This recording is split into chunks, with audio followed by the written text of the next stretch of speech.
नमस्कार, आप देख रहे हैं आपके favourite number 1 channel ETV Haryana Himachal Pradesh का नंबर 1 शो बिग बुलेटिन। मैं हूं आपके साथ मुकेश राजपूत। आरक्षण की मांग को लेकर जाट लगातार धरने पर बैठे हैं। आज दिल्ली से भी आरक्षण की हुंकार भरी गई। उधर हवा सिंह सांगवान भी अब धीरे धीरे मुखर होते दिख रहे हैं। आज हवा सिंह सांगवान ने कहा कि सरकार को दिए गए अल्टीमेटम का अभी इंतजार किया जा रहा है और अगर सरकार ने वादा खिलाफी की तो फिर रणनीति बनाने में देर नहीं लगाई जाएगी। उधर दूसरी तरफ कांग्रेस और इनेलो भी जाटों के समर्थन में खड़ी दिखाई दे रही है। सीधा सा सवाल यही है कि क्या आने वाले दिनों में आंदोलन सरकार के लिए मुसीबत बनता जा रहा है या इस रण की आड़ में लोग अपनी अपनी सियासत चमकाने की कोशिश कर रहे हैं। बिग बुलेटिन की बिग डिबेट में आज इन्हीं सवालात का जवाब तलाशने की कोशिश की जाएगी।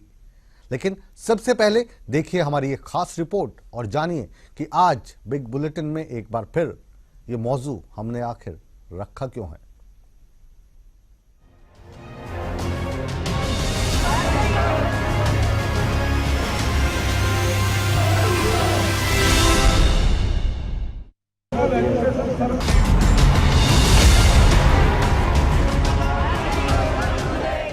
जाट आरक्षण की गूंज अब दिल्ली में भी सुनाई देने लगी है। हरियाणा के जाट समुदाय के समर्थन में दिल्ली हरियाणा बॉर्डर के पास सांकेतिक धरने की शुरुआत की गई है। ये सांकेतिक धरना नरेला से शुरू हुआ है और आगे करीब सभी बॉर्डर्स पर बारी बारी से जाट अपनी आवाज को बुलंद करेंगे। आज दिल्ली से भी शुरुआत कर दी। यहाँ भी 22 तारीख तक के कार्यक्रम चलेंगे अल्टरनेट डे पे और उसके बाद कार्यक्रम रिपीट होते रहेंगे। ज्यादातर धरने बॉर्डरों के पास होंगे, दिल्ली में हरियाणा के समर्थन में होंगे।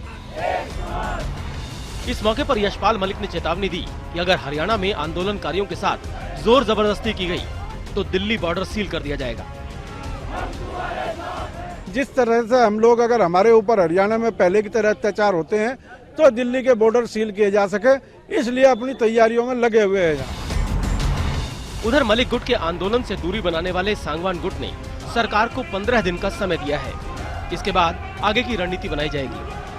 तो हमारी जो बात है सीएम साहब से हुई है, हम मिलने गए थे, खा पी थे काफी, तो उन्होंने 15 दिन का टाइम दिया था। आज जो है 4-5 दिन हो गए, उन बातों को हम इंतजार करेंगे। सरकार जो है 15 दिन में अपना काम करती है, नहीं करती है तो फिर बैठ के विचार करेंगे और फिर आगे क्या कार्रवाई है उसका बता पाएंगे। हवा सिंह सांगवान बेशक सरकार को मोहलत दे रहे हों, लेकिन सांगवान खाप ने मलिक गुट के आंदोलन का समर्थन करने का फैसला किया है। चरखी दादरी के 60 गांवों की खापें मलिक गुट के आंदोलन में शामिल होंगी।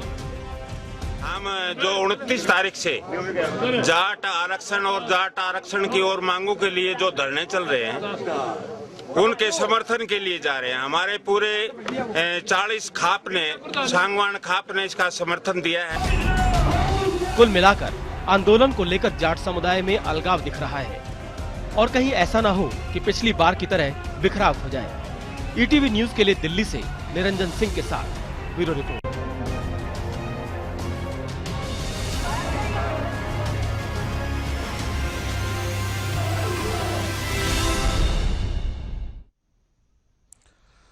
तो लगातार धीरे धीरे जाट आरक्षण में धरने पर बैठने वाले लोगों की संख्या लगातार बढ़ती जा रही है और जो लोग पहले इसे यशपाल गुट मलिक का धरना बता रहे थे, धीरे धीरे वो लोग भी अब इसमें अपने आप को शामिल करने जा रहे हैं। हालांकि अभी इसका ऐलान नहीं हुआ, लेकिन उसी तरफ जाते दिख रहे हैं। दूसरा, राजनीतिक पार्टियों की अगर बात करें तो इनेलो हो या फिर कांग्रेस, वो भी इस आरक्षण के राग में अपना सुर मिलाने के लिए तैयार खड़े दिखाई दे रहे हैं। स्क्रीन पर आप हमारे साथ देख रहे हैं रोशन लाल आर्य जी हैं। आप कार्यकारी प्रधान हैं लोकतंत्र सुरक्षा मंच के। बहुत बहुत स्वागत है आपका। आपका परिचय यह है कि जो जाट आरक्षण चल रहा है इसका आप विरोध करते हैं। राजकुमार सैनी के बाद नंबर 2 पे आते हैं लोकतंत्र सुरक्षा मंच में। संजय शर्मा जी भारतीय जनता पार्टी के प्रवक्ता, परवीन अत्रे जी इनेलो से, कृष्ण मूर्ति हुड्डा साहब कांग्रेस से, नीलम चौधरी जाट नेत्री के तौर पर, केपी सिंह जाट नेता हैं मलिक गुट के, अभी कहीं रास्ते में ट्रैफिक में शायद अटके हुए हैं, दिल्ली स्टूडियो से हमारे साथ होंगे। संदीप गोयत लीगल एडवाइजर हैं और जाट आरक्षण की लड़ाई कोर्ट में लड़ रहे हैं। आप सभी का बहुत स्वागत है। सबसे पहले संदीप गोयत, आपके पास मैं आ रहा हूं, अभी स्टेटस क्या है कोर्ट में जाट आरक्षण को लेकर?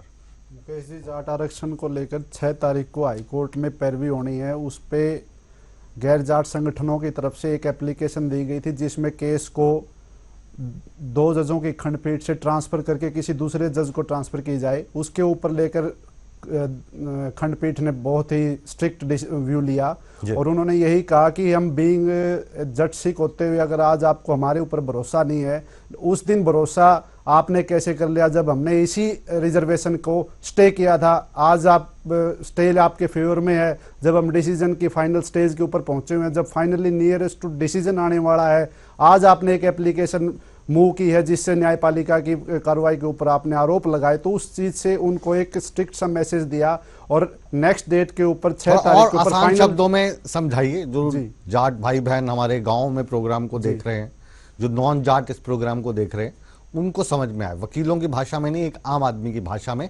सरल शब्दों में कोर्ट ने आज क्या कहा?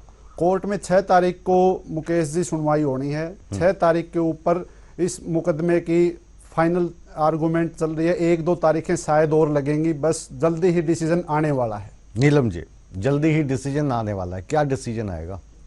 देखिए, डिसीजन क्या है इसका तो अगर सही मायने में देखा जाए किसी को भी नहीं पता है। सिर्फ अंदाजा है कि किसी भी तरफ जा सकता है, लेकिन इसमें है क्या कि सरकार किसी भी तरह से कोई एक्टिव रोल प्ले नहीं कर रही है पिछले 8-9 महीने से, और अभी भी नहीं लग रहा है। कोर्ट में क्या रोल प्ले करेगी सरकार? कोर्ट में तो देखिए, कोर्ट का अपना एक समय होता है, हर एक एंगल पे उनको ध्यान देना है, इसलिए कोर्ट में हमेशा वक्त लगता है। और ये वैसे भी कॉन्स्टिट्यूशनल मैटर है, इसमें समय लगेगा, कोर्ट तो अपना पूरा समय लगेगी, लेकिन ये काफी लंबा वक्त निकलता जा रहा है। इस बीच में सरकार बहुत सारे स्टेप्स ले सकती थी जो उसने कोई भी नहीं लिया है। जैसे अभी भी आप देखिए स्टेटमेंट क्या आ रही है कि जब कोर्ट का फैसला आ जाएगा तब वो केंद्र को 9 शेड्यूल में डालने के लिए भेजेंगे। बीच के वक्त में क्या किसी ने उनको मना किया है? किसी ने नहीं किया। ये कोर्ट एक सरकार की अपनी एक कोशिश है जो उसको करनी चाहिए थी, वो अभी भी इससे सिर्फ भागने की कोशिश कर रही है। वो सिर्फ कोर्ट के फैसले का इंतजार करके थोड़ा और वक्त चाहती है।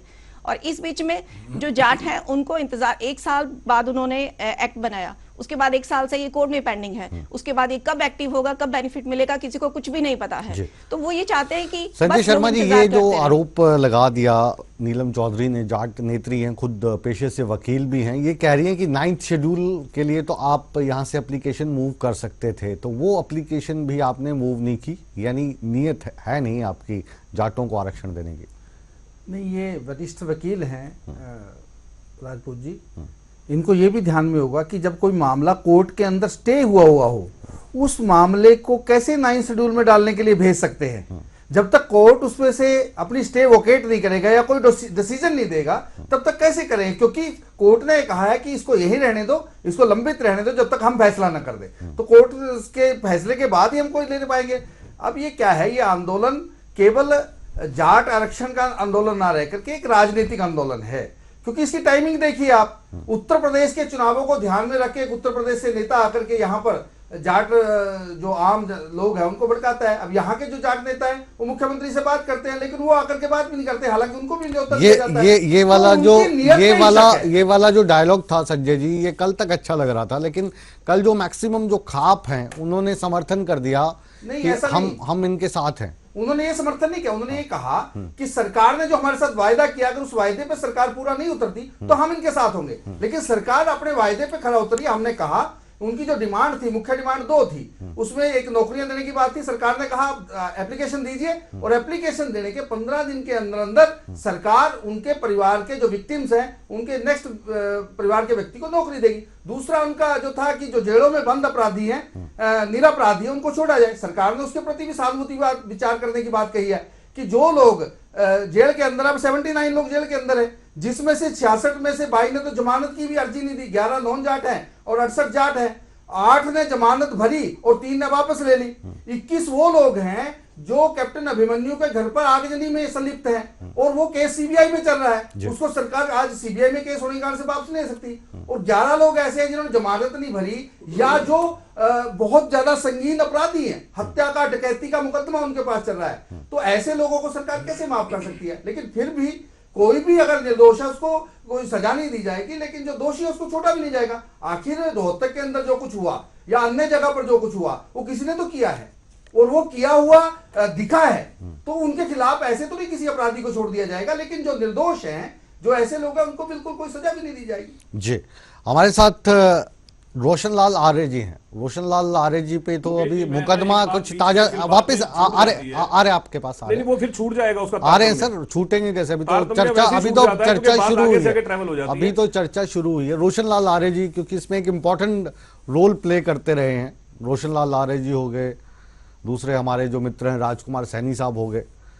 आप पे तो कोई मुकदमा वगैरह दर्ज हो गया है, क्या है उसकी डिटेल्स थोड़ा सा बताइए। मेरे ऊपर 5 मुकदमे दर्ज हुए इस आरक्षण के आंदोलन के बाद, जब फरवरी में ये सारी दुर्घटनाएं मारकाट हुई, जैसे मुरथल की घटना। अभी ताजा मुकदमा क्या लगा है आपके ऊपर? और मेरे ऊपर 5 मुकदमे हैं अभी। देशद्रोह का भी एक उसमें, कैथल, रेवाड़ी देशद्रोह का भी मुकदमा है। हाँ, देशद्रोह का मुकदमा वो भी क्यों है। लग गया? देशद्रोह क्या कर दिया आपने? देशद्रोह का मुकदमा यह है कि जिन पे लगना चाहिए उन पे नहीं लगता। जो लोग समाज के वीकर सेक्शन के लिए आवाज उठाते हैं, लॉ एंड ऑर्डर मेंटेन रखने के लिए बात करते हैं, हाई कोर्ट को माना जाए, संविधान को माना जाए, इसकी बात करते हैं, वो देशद्रोह है। हरियाणा के जो कंट्रोवर्शियल नेता हैं मीडिया की नज़र में या लोगों की नज़र में, उनका अगर हम पायदान बनाएं तो आप भी उस पायदान में दूसरे तीसरे नंबर पर खड़े हुए दिखाई देते हैं। राजकुमार सैनी के बाद आप शपथ दिलवाते हैं जाटों के खिलाफ। वो कौन सा आपका सामाजिक कार्य है? वो जो शपथ का समय है वो नोट किया जाए कि उस दिन मैं हांसी से आया था। वहां एक मेरे रिश्तेदार को गोली मार के हत्या कर दी गई थी और मेरे खुद साले का मकान जला दिया गया था और वहां पर बड़ा भारी आक्रमण किया गया था पूरे हांसी शहर के ऊपर। तो हमने ये महसूस किया कि जो लोग अपराध में रुचि रखते हैं, जो लोग शांति, जो लोग अपराध में रुचि रखते हैं, जो लोग शांति को भंग करना चाहते हैं। तीसरी लाइन बोलिए। हाँ, जो अपराध में रुचि रखते हैं, शांति भंग करना चाहते हैं और अपराध को ही मुख्य रूप से, और अपराध को ही मुख्य रूप से, अपराध ही में जिनकी रुचि है, जैसे आग लगाना, उन लोगों के खिलाफ शपथ दिलाई थी। और वो जो सारे लोग हैं आपके विचार में, आपकी दृष्टि में, आपके दिल में, आपके दिमाग में जाट हैं? नहीं, आंदोलन जाट आरक्षण का था ना। मतलब आपके दिलो दिमाग में जाट ही है ना, जो सबसे ज्यादा खतरनाक है। संग्राम होता तो बात अंग्रेजी के खिलाफ थी। आपने जो शपथ दिलाई जाटों के खिलाफ दिलाई या नहीं दिलाई? हाँ, मैंने उनके खिलाफ दिलाई जो लोग समाज विरोधी कार्य कर रहे हैं। समाज विरोधी कार्य तो वो तो अलग दिशा होगी, वो वाला अगर करते तो हम बात ही नहीं करते। समाज विरोधी जो कार्य करेगा उनके खिलाफ तो मैं भी आपके साथ शपथ लेने को तैयार हूँ, लेकिन आपने तो जाटों के खिलाफ दिलवाई। तो उन जाटों के खिलाफ है ना, जो क्राइम करता है उसके खिलाफ है, जो क्राइम नहीं करता उसके ऊपर तो कोई लागू नहीं होती। आपने ऐसा क्राइम करेगा, आपने तब उस शब्द में ऐसे शब्दों का इस्तेमाल किया कि जो जाट क्राइम कर रहे हैं उनके खिलाफ लीजिए। बिल्कुल वही मेरी मंशा थी। सिर्फ जाट शब्द का इस्तेमाल किया। ऐसा है कि क्योंकि जो जितने भी अभी आपने गिनती बताई वो इतने जाट उसमें बंद हैं, जेल में बंद हैं, या जिनके ऊपर आज भी सरकार जिनसे परेशान है वो जाट समाज से हैं। क्योंकि आंदोलन जाट समाज का ये भूपेंद्र सिंह हुड्डा की देन है हरियाणा में। ये क्योंकि लोकतंत्र की लड़ाई हार गए, अब वो गुरिल्ला युद्ध के द्वारा लोकतंत्र को पराजित करना चाहते हैं। और ये मनोहर लाल, अब आप राजनीति करने लग गए। नहीं, राजनीति अब आप राजनीति कर रहे हैं। नहीं, हम समझते हैं, हम इतना नहीं राजनीति नहीं बड़ा आपका शो चला रहे हैं। मैं असली नब्ज बता रहा हूं। समझते हैं कि आप राजनीतिक बातें कब कर रहे हैं और दिल की बातें कब कर रहे हो। आप अपने दिल पे हाथ रख के कसम खाइए, क्योंकि कोर्ट तो है नहीं कि गीता पे हाथ रखवाएं। जो आप कर रहे हैं ये आपको करना चाहिए, ये समाज की भलाई में है। बिल्कुल। कैसे? अगर इसमें समाज की सबसे बड़ी भलाई ये है कि जो वीकर सेक्शन को दबाने की पूरे देश में परंपरा हो गई है। अभी जो कमजोर लोग थे जिनको आरक्षण मिलना चाहिए, उनके बजाय ताकतवर लोग पूरे देश में हावी होते जा रहे हैं। ऐसे गुजरात में चलिए एक और बिल्कुल आपके जैसी पगड़ी बांधे हुए और नजर आ रहे हैं हमें। रोहतक चलते हैं सीधा, कृष्ण मूर्ति हुड्डा साहब, और उसके बाद आपके पास आऊंगा अत्रे साहब। हुड्डा साहब ये कह रहे हैं कि जितने भी जाट हैं उनके खिलाफ इन्होंने शपथ दिलवाई थी। देशद्रोह का मामला ये अभी झेल रहे हैं, लेकिन ये कह रहे हैं कि जो लोग खराब काम कर रहे हैं उनके खिलाफ दिलवाई थी। रोशनलाल आर्य जी हमारे साथ हैं, आपसे मुखातिब हैं, और ये जो पूरा का पूरा जो घटनाक्रम हुआ है इसके पीछे इन्होंने आपके आदरणीय पूर्व मुख्यमंत्री भूपेंद्र सिंह हुड्डा को दोषी करार दिया है, क्या कहेंगे आप? देखिए, रोशनलाल आर्या को मैं 40 साल से जानता हूं और इनसे बड़ा एहसान फरामोश कोई जिंदगी में हो नहीं सकता। जिस भूपेंद्र सिंह हुड्डा ने इसको चेयरमैन बनाया, आज उसके खिलाफ बोल रहे हैं।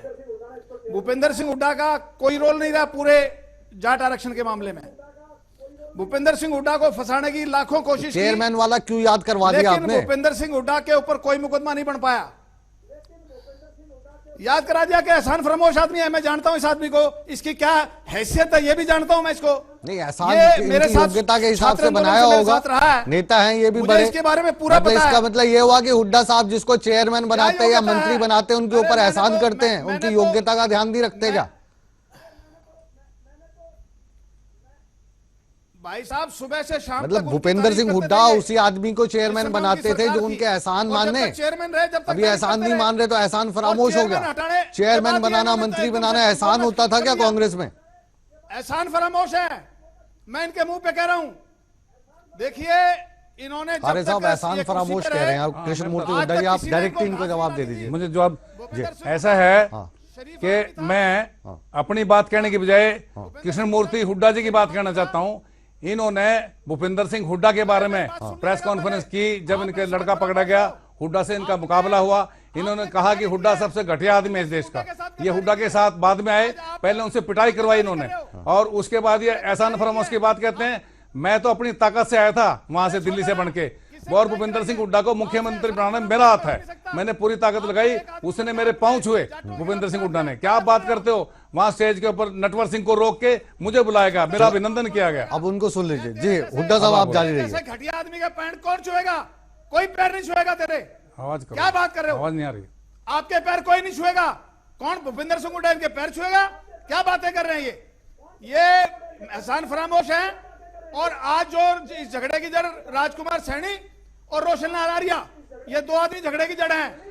और देखिए, मुद्दे पे रहते हैं, मुद्दे पे रहते हैं हुड्डा साहब। देखो, हुड्डा साहब मुद्दे पे रहते हैं। हुड्डा साहब की मुखालफत तो आप भी करने में कई बार आगे रहे हैं, कई बार आपने भी उनके पुतले जलाए हैं, भूल गए होंगे शायद, आप याद करा दें आपकी याददाश्त के लिए। लेकिन मुद्दा ये नहीं है कि हुड्डा साहब का पहले कौन ऋणी था, पहले कौन उनका भगत था, कौन एहसान फरामोश हो गया। बात जाट आरक्षण को लेकर हो रही है। जाट आरक्षण को लेकर लगातार सुर बदलते जा रहे हैं अलग अलग गुटों के। पहले यशपाल मलिक को बाहर का बता रहे थे, अब लगा कि जनता उसके साथ आ रही है, तो धीरे धीरे आप सभी पॉलिटिकल लोग उसी राग को अलापने लगे हैं। देखिए, मैं ये कहना चाहता हूं, ये आंदोलन ये सरकार करवा रही है। अगर ये सरकार सही ढंग से इस पे कार्रवाई करे तो आंदोलन खत्म हो सकता है। झूठे मुकदमे बनाए गए हैं लोगों पे। 1977 में जब मैं छात्र था, मेरे पे मुकदमे बने थे। मैंने एक आंदोलन को लीड किया था और चौधरी देवीलाल थे, मैं कांग्रेस पार्टी में था, चौधरी देवीलाल चीफ मिनिस्टर थे। उन्होंने मेरा अच्छा, केस झूठे वापस किया। मुकदमे बना रहे हैं ये तो रिकॉर्ड जो की बात है। हरियाणा जला था, ये दूसरी सुनिए पार्टी के सुनिए आदमियों सुनिए, का जो केस हरियाणा वापस जला किया। था पिछले साल फरवरी में, सुनिए, उसको जलाने के लिए क्या बाहर विदेशी ताकतें आई थी? पाकिस्तान के लोग आए थे, साइबेरिया से लोग आए थे, कहां से आए थे? या अमेरिका ने हमला करवा दिया था? अरे उसमें भी- कुछ लोग तो होंगे जिन्होंने ये घर जलाए होंगे। सरकार के लोग थे। हाँ, सरकार के लोग थे। नकाब पेश, हुड्डा साहब, हद होती है राजनीति अपने की। आप को ढक के सिर रख के आए हद थे। होती है राजनीति और की, हद सरकार होती के लोगों ने है। जलाया खत्री साहब, था आपके रोहतक पास को। हम आ रहे किसी हैं। और ने नहीं जलाया ये था। जो आंदोलन अब बढ़ता जा रहा है, सरकार के हालांकि लोगों जो ने आपकी पार्टी और मुकदमे बनाए गए का दूसरे पक्ष है वो एकदम साफ है। अशोक अरोड़ा जी ने कल कह दिया था कि हम जाट आंदोलन अगर शांतिपूर्ण ढंग से चलेगा तो इन धरनों में हम शामिल होंगे, हमारे एमएलए शामिल होंगे। अब पहले गुटबाजी की बात सामने आ रही थी, लेकिन अब गुट भी इस मसले को लेकर आपस में पहले जैसे बटे हुए दिखाई दे रहे थे, अब यशपाल मलिक की तरफ ही चल पड़े हैं सारे।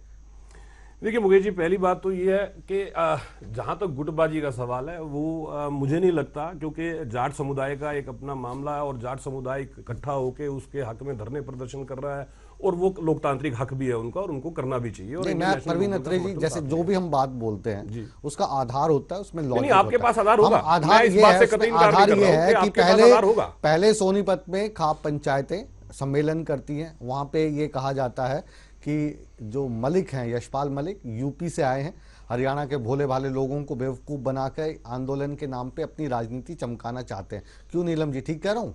नहीं मुकेश जी, आपके पास आधार होगा इस बात का, लेकिन मैं जो कह रहा हूं, मुझे अपनी बात पूरी करने ले दीजिए। जहां तक देखिए, मैंने उस वक्त भी बोला था तारतम्य छूट जाता है, पहले मैं उस बात को लूंगा। जिक्र हुआ शुरू में शेड्यूल 9 का, नीलम जी ने भी बात की और संजय जी जो भारतीय जनता पार्टी के प्रवक्ता हैं, ये बोले कि जी अब मामला कोर्ट में है तो कैसे शेड्यूल 9 के लिए हम सिफारिश कर सकते हैं। मुकेश जी, आपको याद होगा भारतीय जनता पार्टी के प्रवक्ता ने यहीं आपके चैनल पे डिबेट में ये बात बोली थी कि साहब हमने शेड्यूल 9 में डालने के लिए केंद्र को चिट्ठी लिख दी है। ये पहला झूठ था। दूसरी बात, जब बिल आया विधानसभा के अंदर, नेता प्रतिपक्ष चौधरी अभय सिंह चौटाला ने विधानसभा में यह बात बोली थी कि इसको शेड्यूल 9 में डालने की केंद्र को तुरंत सिफारिश भेजी जाए। और आपको याद होगा भारतीय जनता पार्टी ने उस वक्त किस तरह की चालाकी की। गवर्नर साहब के पास बिल रहता है 1 महीना, जिस दिन बिल पास होता है विधानसभा में, राजकुमार सैनी का एक बयान आता है कि हम इसके खिलाफ कोर्ट में जाएंगे, क्योंकि सरकार ऐसा चाहती थी कि ये बिल कोर्ट में चैलेंज हो जाए। अगर सरकार ने, क्योंकि आपको याद होगा जब विधानसभा सेशन चल रहा था जिसमें ये बिल पास हुआ, उसी वक्त पार्लियामेंट का सेशन भी चल रहा था। अगर सरकार ने चाहती, सरकार की मंशा होती तो पार्लियामेंट में ये शेड्यूल 9 में पास हो चुका होता। सरकार जो चाह रही है, नहीं चाह रही है, वो सरकार वैसा कर रही है, ठीक है। और सरकार का पक्ष जानूंगा मैं संजय शर्मा से। नहीं, मैं बता रहा हूं कि सरकार किस तरह से झूठ बोलते हैं भारतीय जनता पार्टी के लोग। वो इनेलो की रणनीति को लेकर है। इनेलो की रणनीति बड़ी स्पष्ट है। हमने समर्थन दिया है जाट समुदाय के आंदोलन को। हमने स्पष्ट कहा है कि सरकार को जो सरकार ने वायदे किए हैं समुदाय से वो पूरे करने चाहिए। और वायदे तो इन्होंने भारतीय जनता पार्टी ने, देखिए जिस वक्त पिछला आंदोलन फरवरी में हुआ था, दिल्ली के अंदर जिस वक्त सुलह सहमति होती है उस वक्त वायदे किए जाते हैं। अनिल जैन आते हैं, प्रेस कॉन्फ्रेंस करते हैं और प्रेस कॉन्फ्रेंस में बोलते हैं कि हम ये वायदे पूरे करेंगे, चाहे केस वापस लेने की बात हो, चाहे नौकरी देने की बात हो, जिन लोगों की जान गई उनके परिवार में से। ये तो भारतीय जनता पार्टी के हुए वायदे हैं। सरकार अगर वायदे आपकी पार्टी भी यही चाहती है कि जो लोग गुनहगार भी हों उनके भी केस वापस ले लें। आपकी पार्टी का जी बड़ा स्पष्ट है। जब सरकार वायदा कर रही थी, और सरकार ने वायदा ऐसा नहीं कि मुंह जुबानी वायदे किए हुए हैं, ये समझौता लिखित में किया हुआ है सरकार का, तो उनको वायदों को पूरा क्यों नहीं करती? चलिए थोड़ा सा रिटर्न के अंदर लीगल एडवाइजर हमारे साथ हैं, लीगल एक्सपर्ट हमारे साथ हैं। आप बताइए कि ये जो मसला है रिजर्वेशन वाला, तो आप अलग से कोर्ट में देख रहे हैं, कोर्ट उसका जब फैसला देगा सबको मान्य होगा और कोई ऑप्शन भी नहीं होती, ठीक है। आप हाई कोर्ट के बाद सुप्रीम कोर्ट चले जाइए। अभी जो ये हरियाणा जला 2016 में, अब 2017 चल रहा है, फरवरी का महीना था, यही दिन चल रहे थे, तो उसमें ये जो तोड़ फोड़, आगजनी, हत्या, ऐसी चीजें हुई, तो उसमें जो गुनहगार हैं, क्या उन लोगों को भी छोड़ने की कुछ बातचीत चल रही है कोर्ट में? वो भी आपको ज्ञान होगा थोड़ा बहुत। मुकेश जी, ये तो स्टेट गवर्नमेंट क्रिमिनल केसेस की अपने आप में एक मुखिया होती है, मास्टर होती है। स्टेट गवर्नमेंट के इंस्ट्रक्शन पर सरकारी वकील कोर्ट के अंदर एक दरखास्त लगाता है 321 की सीआरपीसी के प्रावधान के मुताबिक उस मुकदमे में, किसी भी प्रकार के मुकदमे को विड्रा करने की पावर स्टेट गवर्नमेंट के पास है। वो उसके लिए स्टेट गवर्नमेंट एक अपनी high power review committee constitute करती है। रिव्यू कमेटी कॉन्स्टिट्यूट होने के बाद अपनी ओपिनियन देती है। ओपिनियन के बाद वो सरकारी वकील के माध्यम से कोर्ट के अंदर रखे जाते हैं। उसके बाद में क्या स्टेटस है वो जानकारी हम आपसे चाह रहे हैं। इस बारे में मुकेश जी, इन्होंने सरकार की तरफ से किसी भी मुकदमे को विड्रा करने के लिए ऐसी कोई एप्लीकेशन मेरी नॉलेज में पेंडिंग नहीं है हाई कोर्ट के अंदर, मैडम। और तो मुकेश जी एक बात और मैं कहना चाहूंगा, वो वायदे, आरोप यह है इनेलो का कि वो वायदे भूल जाती है। अभी जैसे वकील साहब ने बताया और हमने आपका तारुफ भी वकील के तौर पे भी कराया, लेकिन अभी आप जाट नेत्री के तौर पे बैठी हैं, तो सरकार तो ऐसा कुछ विड्रॉ वगैरह का सोच नहीं रही है। आपके नेता आते हैं यहाँ पे, हवा सिंह सांगवान साहब की बात कर लीजिए, आप उनके गुट में हैं, आप उनकी बात सुनती हैं, समझती हैं। अब ये जाट आरक्षण को लेकर आज उनके स्वर भी ढीले और बदले हुए से नज़र आ रहे हैं कि हम भी जाएंगे जी। अब सारी चीज़ों को भूल चुके हैं। अब ये लग रहा है कि जाट समुदाय इकट्ठा हो गया और जो इनके हाँ में हाँ नहीं मिलाएगा वो पिछड़ जाएगा, वो चाहे लॉजिकल है या इलॉजिकल है। जी आप मुकेश जी, आपने सही कहा। इस टाइम जो है जितने भी जाट नेता हैं उन सबका मुद्दा एक ही है, समाज के लिए काम करना है, उसके लिए जो वादे किए गए हैं उनको पूरा करना है। इनके अलगाववाद का जो फायदा है वो राजनीतिक लोग बहुत उठाते हैं, वो बहुत कोशिश भी करते हैं, लेकिन आज के वक्त सबके सब साथ हैं, सबके सब जो हैं अपने हितों की बात करने के लिए आंदोलन की राह पर फिर भी जैसे आपने कहा सांगवान ग्रुप एक थोड़ा सा, हमेशा जब भी आंदोलन होता है तो एक मॉडरेट ग्रुप होता है, एक थोड़ा सा हॉट टेम्पर्ड होता है, तो हम हमेशा कोशिश करते हैं कि सरकार को एक और मौका दे दिया जाए, शायद वो अपना कोई निर्णय लें। ये मौका देना एक, आप देखिए हमारी सरकार के लिए सांगवान साहब जो हैं हमारे बहुत अच्छे मित्र हैं, हमारे बड़े भाई की तरह हैं और बहुत प्रतिष्ठित नेता हैं जाट वर्ग के, उनके लिए पूरा आदर सम्मान हमारे है। लेकिन उनका जब भी नाम आता है तो जो युवा वर्ग है, आज की पीढ़ी जिसको बोलते हैं, वो बिदक जाता है। वो यहाँ पर मीठी मीठी बातें कर जाते हैं मुख्यमंत्री साहब से, वहाँ पे जाके उनकी कोई सुनता नहीं है, वहाँ पे जाके हाथ खड़े कर दिए थे पिछली बार भी, इस बार भी कुछ ऐसा ही रुख लग रहा है कि सरकार के साथ दिखते हैं, लेकिन जब हवा चल पड़ी मलिक गुट की तरफ तो उनके सुर में सुर मिलाने की कोशिश कर रहे हैं, भाई जाट ना अगेंस्ट हो जाए। क्यों कर रहे हैं ऐसा? वो नहीं, ऐसी बात नहीं है। सांगवान साहब एक बहुत सुलझे हुए नेता हैं और सिर्फ ऐसा नहीं कि वो जाट समाज की बात करते हो, पूरे हरियाणा में भाईचारा बनाए रखने की बात करते हैं और युवा जो है वो उनकी बात को मानते भी हैं, उनके सोचने का तरीका भी सही है। अभी आप देखिए जो आंदोलन है वो बहुत शांतिपूर्वक तरीके से चल रहा है, वहाँ पे भजन गाए जाते हैं, हमारा राष्ट्रीय ध्वज लहराया जाता है, रागनी गाई जाती है और बड़ी शांतिपूर्वक सब लोग अपनी अपनी जगह पे बैठ के अपनी बात करते हैं। किसी भी तरह के दंगे की कहीं से कोई खबर नहीं आ रही। ये अलग बात है कि सरकार की तैयारियां जो है वो बहुत अलग हमारे तरह साथ की और जुड़े हैं जो आप के एंटी ग्रुप के माने जाते हैं, केपी सिंह जाट नेता। हमने कहा था कि दिल्ली स्टूडियो से जुड़ेंगे, वो हमारे साथ जुड़ गए हैं। केपी सिंह जी, एक तो बहुत देर लगी आपको आने में, पर कहते हैं शुक्र है फिर भी आप आए। तो अब क्या हवा बह रही है? यशपाल मलिक का सिक्का तो चल निकला।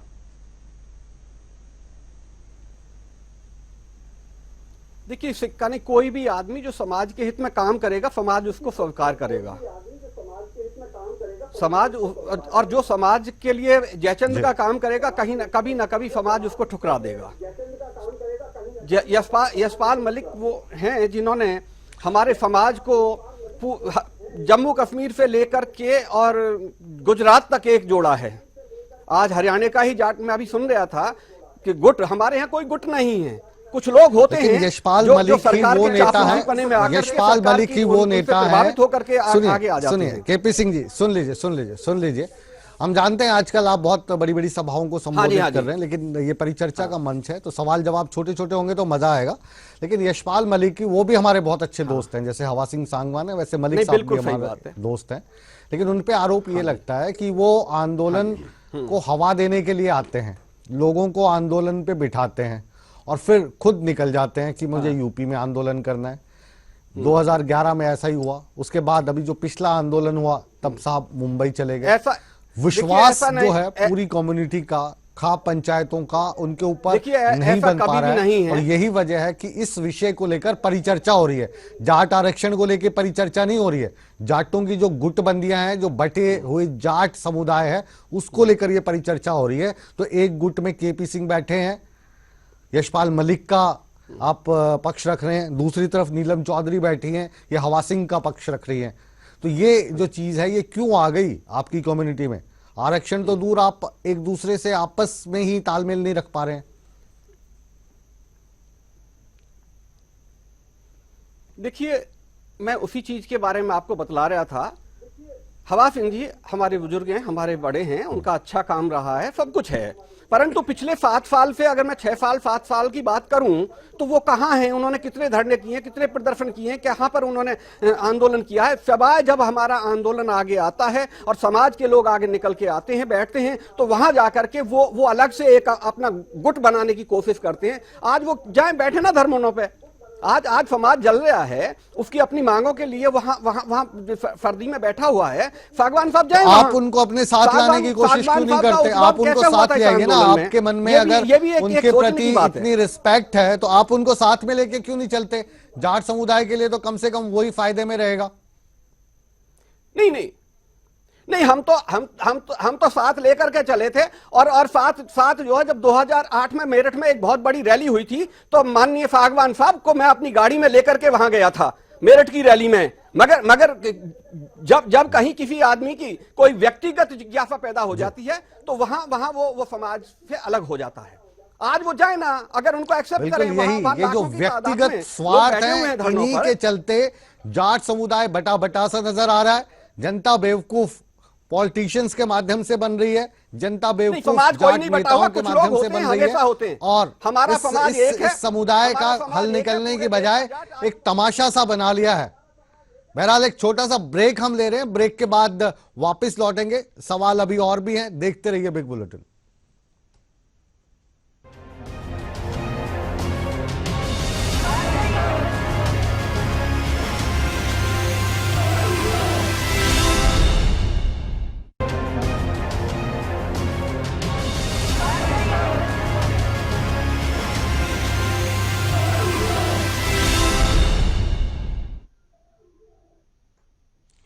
ब्रेक के बाद आप सभी दर्शकों का एक बार फिर स्वागत है।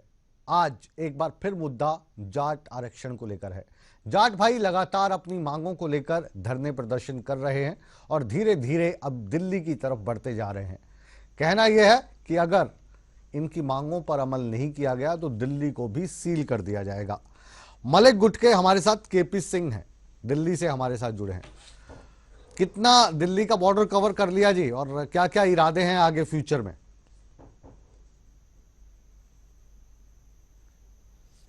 देखिए, फ्यूचर में अभी हमारा कुछ ऐसा नहीं है कि हम करेंगे। अगर हमारे हरियाणा के भाइयों के साथ अन्याय होता रहा तो हम उनके सपोर्ट में जो भी हमसे होगा हम वो करेंगे, चाहे वो हमें बॉर्डर रोकना हो, शांतिपूर्वक धरना। आज हमने सांकेतिक शांतिपूर्वक धरना दिया है, तो जो भी होगा हम उनके समर्थन में करेंगे। और जैसा कि अभी आप कह रहे थे, पूरे देश का जाट, हरियाणा का ही नहीं पूरे देश का जाट एक है, कोई गुट नहीं है। कुछ लोग होते हैं जो अलग चले जाते हैं अपने निहित स्वार्थ के लिए। उन स्वार्थी लोगों को समाज कभी स्वीकार नहीं करता। समाज उसी को स्वीकार करता है जो समाज के लिए लड़ाई लड़ता है। समाज उसी को स्वीकार करता है जो समाज के हित के लिए आगे बढ़ता है। अभी हम 8 लोग हैं पैनल में, सुनिए, 8 लोग पैनल में हैं, जिसमें से 4 जाट हैं, जिनका 4 जाट समुदाय के लोग हैं।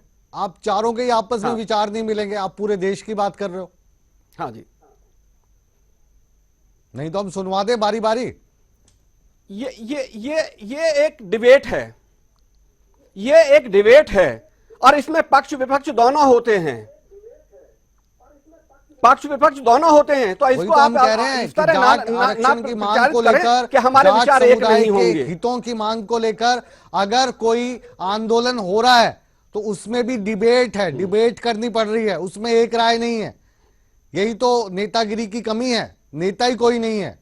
यशपाल मलिक को हरियाणा के मैक्सिमम जाट अपना नेता मानने को तैयार नहीं है। आज वो तो भारी बताते हैं, यूपी से आ गए। नेता एक ही है जो उसका संचालन कर रहा है, और वो अपने आप में समर्थ है।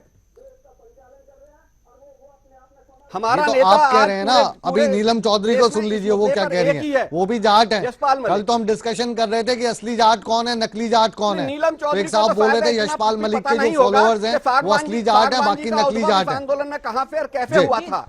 अब सुन लीजिए, नीलम चौधरी को सुन लीजिए, काफी करीबी हैं हवा सिंह सांगवान साहब की, इनका सुन लीजिए। यशपाल मलिक को आप मानती हैं अपना नेता?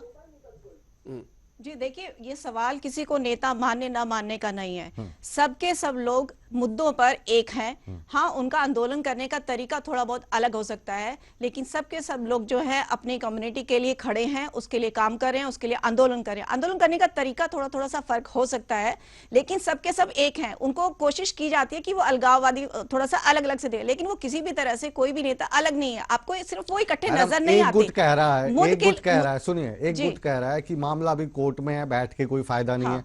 दूसरा गुट कह रहा है जी हम तो आरक्षण के लिए लड़ ही नहीं रहे, हम तो जो जेलों में बंद हैं उनको छुड़वा रहे हैं। तीसरा जो गुट है वो कह रहा है जी जिन्होंने अपराध किया उनको सजा मिल जाए, बेगुनाह ना किया जाए। अब ये डिसाइड कौन करेगा कि गुनहगार कौन है, बेगुनाह कौन है? जाट समुदाय तय करेगा ये। जी देखिए, वही तो मैंने आपको कहा ना कि आंदोलन जब भी होते हैं उसके कई रूप होते हैं। कुछ लोग उसको अलग तरीके से लेके जाए, कुछ बहुत शांतिपूर्वक चलते हैं, कुछ उसको नहीं मानते हैं। ऐसे ही कुछ ग्रुप जो है जो कि कोर्ट में विश्वास भी रखते हैं, लेकिन कोर्ट का भी प्रोसेस भी इतना ज्यादा हुड्डा साहब आपके पास आ रहे हैं। आप कौन से गुट में हो आज की तारीख में? कहें तो यशपाल गुट में हो, हवा सिंह सांगवान वाले में हो, या तीसरा हुड्डा साहब का भी एक गुट अलग से चल रहा है?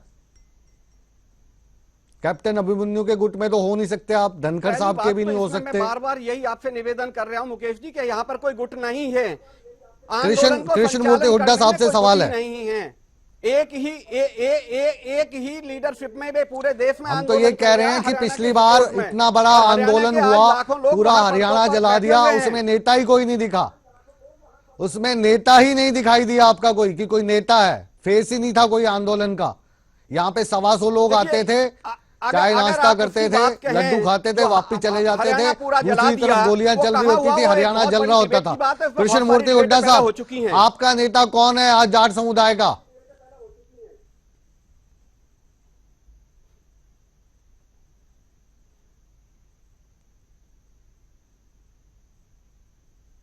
हुड्डा साहब, आवाज नहीं आ रही क्या?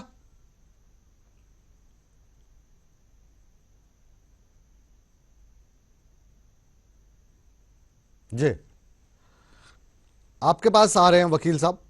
ये जो अलग अलग गुट हैं, ये गुट तो परेशानी में आप लोगों को भी डालते होंगे, क्योंकि आप बेसिकली तो आप भी जाट हैं और वकील हैं।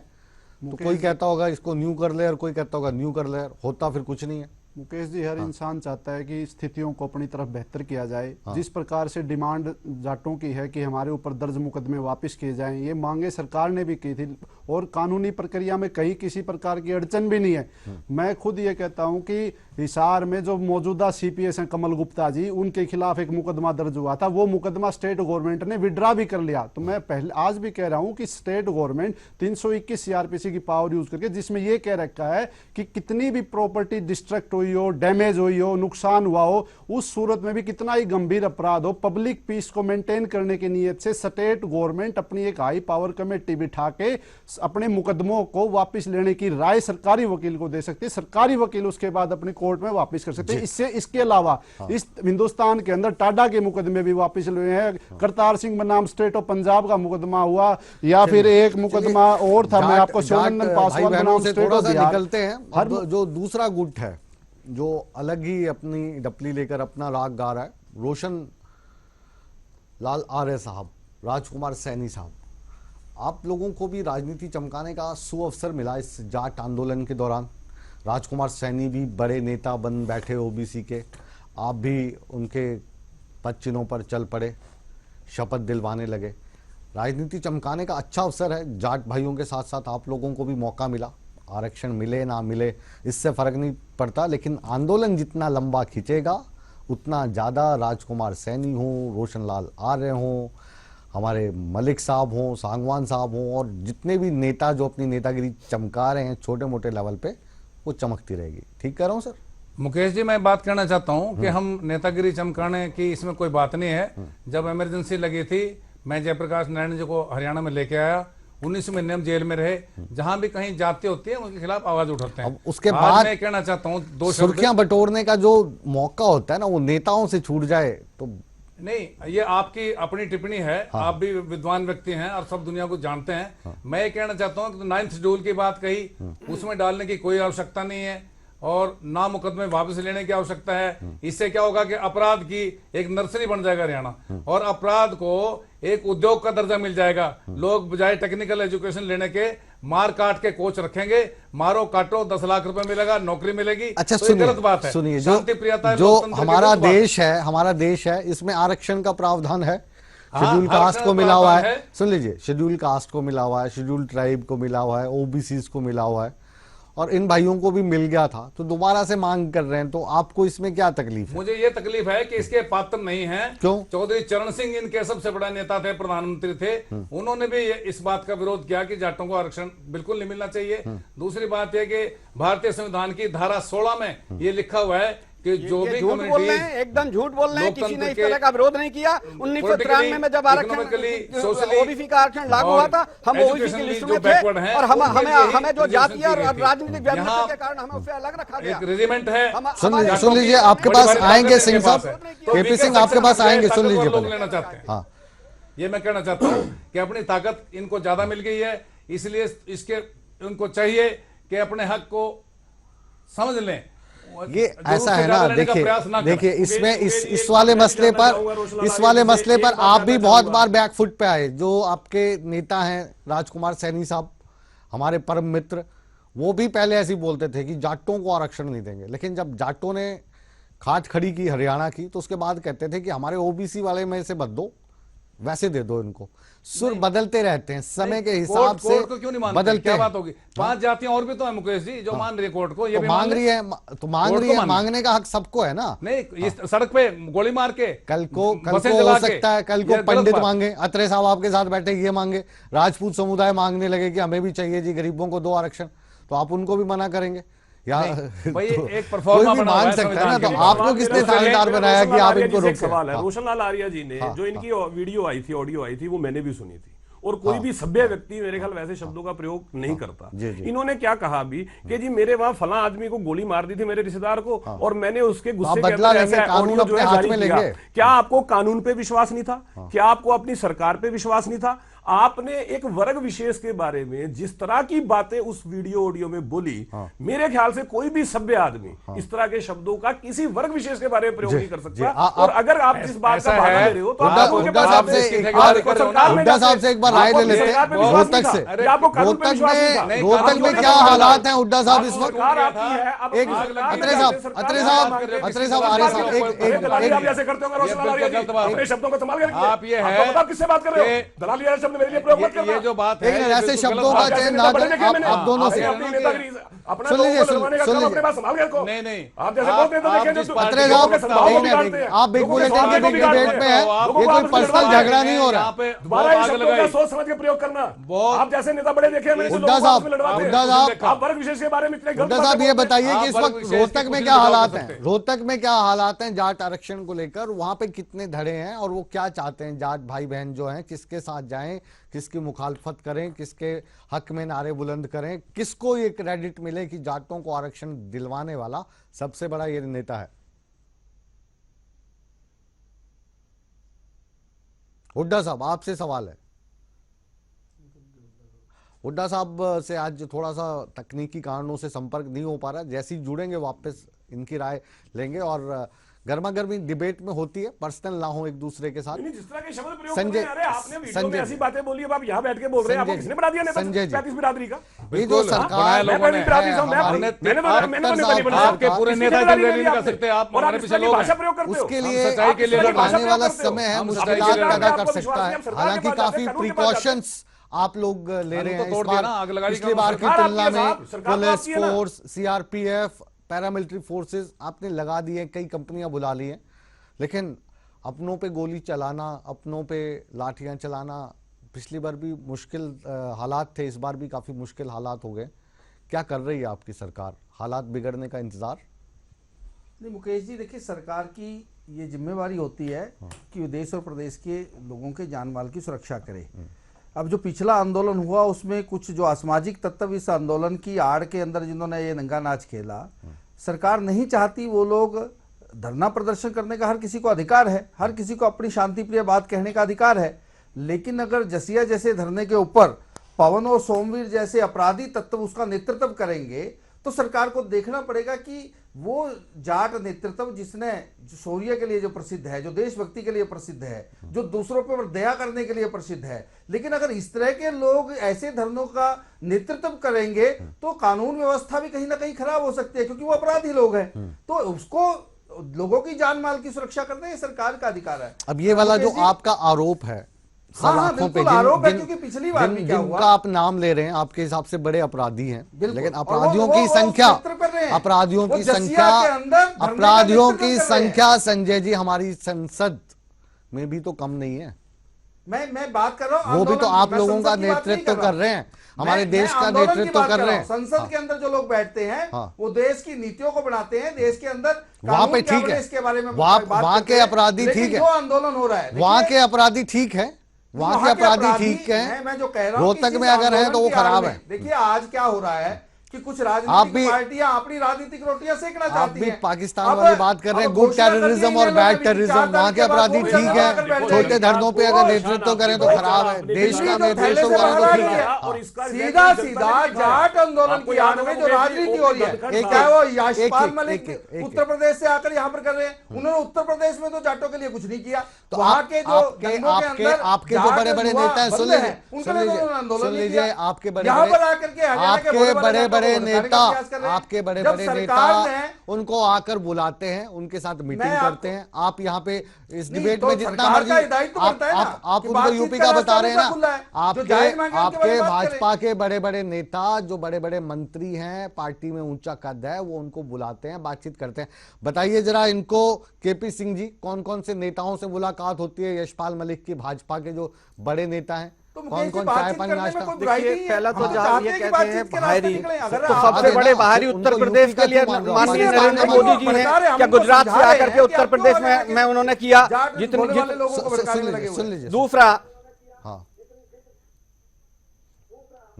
कोई भड़काने का काम नहीं कर रहे, समाज को आगे बढ़ाने का कहिए काम सिंह कर रहे हैं। ये हमारी संवैधानिक अधिकार है, अपने संविधान के अधिकार को लेने की हमारी लड़ाई है आरक्षण मिल गया है और इस लड़ाई, इस संवैधानिक अधिकार को हरियाणा से के हमें सब वंचित जाट किया गया। नेताओं को अभी आर्य साहब साथ जिस करके तरह की उन्होंने बातें कहा। कर रहे थे, हम सभी अगर राजनीतिक इतने पार्टियों ने ताकतवर होते एक मत से तो जिस उसको तरह पास की किया गालियां है। इन्होंने दी विधानसभा थी, के क्या हम अंदर उन गालियों को बर्दाश्त सबने एक करते? मत होकर हमारे कहा। हमारे लिए सबने एक राजकुमार मत से सैनी किया है। और आर्य जी ने अगर क्या क्या कोर्ट कहा में है? तो कोर्ट से आने दीजिए ना। क्या क्या हरियाणा कहा? के जाट नेता ये कह रहे हैं, माननीय भगवान जी कह रहे हैं हमारे कि एडवोकेट हमें साहब कोर्ट भी के आपके ऊपर सामने भरोसा है, हमने अब इतना ये अच्छे हमारी वकील उसके अंदर खड़े संवैधानिक मांग किए है। हैं। और क्या चाहते हैं?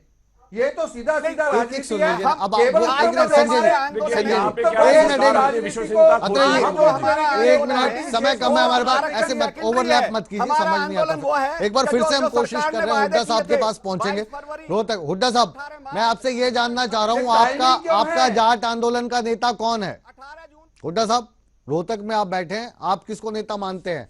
जाट नेता कौन देखिए, जो दिलाएगा हमारा- जाटों को आरक्षण? देखिए जो आंदोलन करेगा हम उसके साथ हैं, चाहे वो यशपाल मलिक आंदोलन करे और चाहे सांगवान करे। जो जाटों के हक में बात करेगा हम उसके साथ हैं। और जहां तक ये रोशन लाल आर्य की बात है, ये बड़ी छोटी सोच का आदमी है, इसको ये नहीं पता ये बड़ा आसान फरामोश आदमी है। भूपेंद्र सिंह हुड्डा ने इसको चेयरमैन बनाया, इसने भूपेंद्र सिंह हुड्डा को धोखा दिया, इसने ओम प्रकाश चौटाला को धोखा दिया। ये जिसके साथ रहा इसने धोखा किया है। ये आदमी राजनीति के काबिल नहीं है, बहुत छोटी सोच का आदमी है। ऐसे आदमी को पॉलिटिक्स में नहीं रहना चाहिए। ये इसने लड़ाई कराई है जाटों की, ये जाटों को बरगला रहा है। ये और राजकुमार सैनी जब तक ये रहेंगे, अरे छोड़ो, मैं आपको जानता हूँ चित्रा से, आपसे घटिया आदमी कोई नहीं हो सकता। अरे घटिया आदमी कोई नहीं हो सकता, क्या बात कर रहे हो? अरे घटिया आदमी आपसे कोई हो नहीं सकता।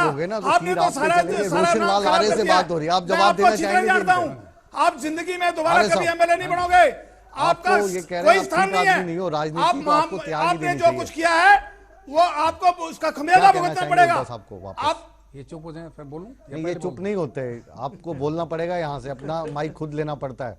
हाँ जी, कृष्णमूर्ति जी, भूपेंद्र सिंह हुड्डा दोबारा इस जन्म में मुख्यमंत्री नहीं बनेगा। क्यों चापलूसी कर रहे हो? उसकी अरे फेल हो चुका है। मैं आपको और जानता हरियाणा हूं। को अरे मैं आपको राजनीति जानता से हूं, मैं नेगलेक्ट कॉलेज हो से गया, जानता रिजेक्ट हूं। हो गया। आपसे क्रिकेट घटिया पीछे आदमी ज्यादा कोई हो ना नहीं फिरो सकता। और अपने आपको आराम मैं से जानता हूं। क्या आराम से बात कर बैठो। रहे हो? अब 5 मुख्यमंत्री बन लिए, दोबारा नहीं बनने का आना है चांस। घटिया आदमी और किस कोई तरीके नहीं से हो सकता। रोहतक में आग लगाई, आप- शर्म आनी अरे चाहिए उन छोड़ो, लोगों क्या को बात जिन्होंने कर रहे आग हो? लगाई रहने अरे में। छोड़ो, और अब फिर मैंने कब्जा 3 करना को चाहते हैं पकड़ने रहने का पर। काम किया है। राजनीतिक आप- रिजेक्ट होने के बाद भी आपसे घटिया कोशिश आदमी- करते हैं गुरिल्ला युद्ध शुरू करते हैं। आप कलंक हो। लोकतंत्र को नहीं मानते, लीजिए। डेमोक्रेसी को नहीं आप मानते, कलंक हो। न्यायपालिका को नहीं मानते। इसमें बहुत ऐसा बहुत कोई ऐसी शुक्रिया कोई आप मांग सभी नहीं- मेहमानों का। मेहमान बोलने का कम समय थोड़ा मिला, इसके लिए हम तहे दिल से आपसे माफी चाहते हैं। बहरहाल बिग बुलेटिन की बिग डिबेट को यहीं पे रोकते हैं बड़ी खबर के साथ कि मारे गए 5 जाट युवाओं के परिजनों को नौकरी देने का सरकार ने ऐलान किया है।